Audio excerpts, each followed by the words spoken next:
Scan for Sovi and straight A's only. Let's go!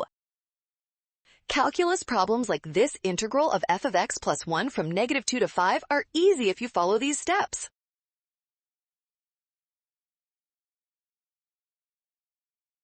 First, we split the integral into two separate parts using the sum rule. We need to calculate the integral of the function f and then add the integral of the constant 1. Looking at the graph, we find the area under the three line segments. The net area for f from -2 to 5 equals -10 after accounting for the negative parts. Finally, integrate the constant 1 over the 7-unit interval. Adding -10 to 7 yields -3, making the correct answer option C. Well done! Scan the code. You can learn better with Sovi. Watch signs to avoid a rush. Trust given values and check steps.